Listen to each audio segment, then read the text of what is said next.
Hey everyone, welcome back to my channel easy tasty. তো chicken pakora করার জন্য মাংসটাকে ভালো করে ধুয়ে নিয়েছি। এবার এর মধ্যে আমি অর্ধেক পাতি লেবুর রস দিয়ে নেব। আপনারা চাইলে যে কোনো একটা ব্যবহার করতে পারেন, লেবুর রস বা ভিনিগার। আমি এখানে দুটোই ব্যবহার করেছি।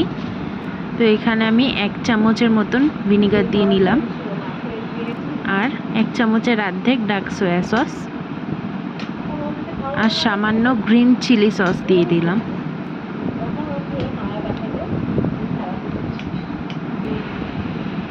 আর এখানে আদা রসুন আর কাঁচা লঙ্কা বাটা ছিল 2 চামচের মতন দিয়ে নিলাম, আর একটা ডিম, আর স্বাদ মতন নুন দিয়ে নিলাম। নিয়ে এবার এটাকে ভালো করে আমি মাখিয়ে নেব।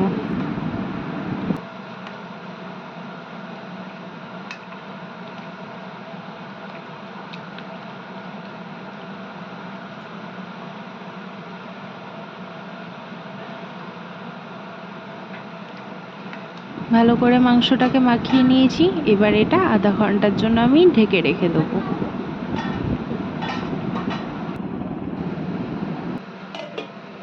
আধা ঘন্টা হয়ে গেছে। এবার আমি এখানে 3 চামচের মতন ময়দা নিয়ে নিয়েছি। ময়দাটাকে ভালো করে মাংসের গায়ে মাখিয়ে নেব।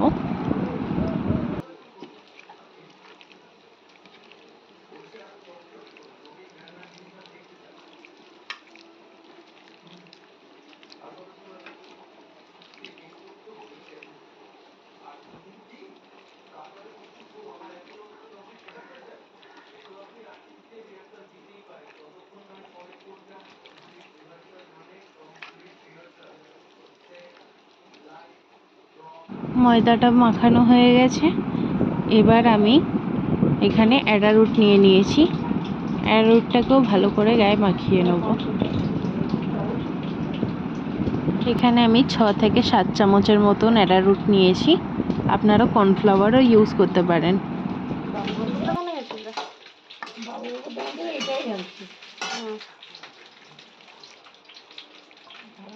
এখানে তেলটাকে আমি আগে থেকেই গরম করতে দিয়ে দিয়েছিলাম। এবার এক এক করে চিকেনগুলোকে দিয়ে ভালো করে ভেজে নেব।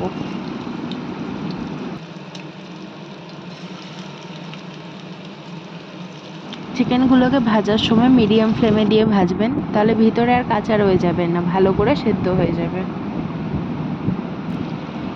এবার একদিক ভাজা হয়ে গেছে, এক এক করে উল্টে নেব। আর আপনারা যারা নতুন দেখছেন আমার ভিডিওটা, অবশ্যই সাবস্ক্রাইব করে দেবেন এরকম নতুন নতুন রান্নার ভিডিও পাওয়ার জন্য। আর সবাই পাশে থাকবেন।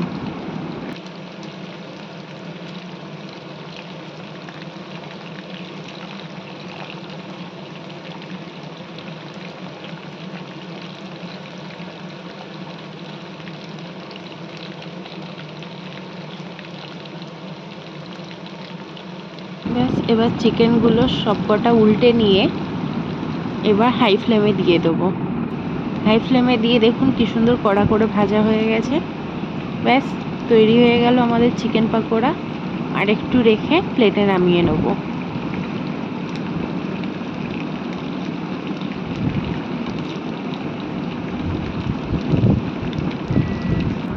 এরকম করে চিকেন পাকোড়া বানিয়ে অবশ্যই জানাবেন কেমন লাগলো।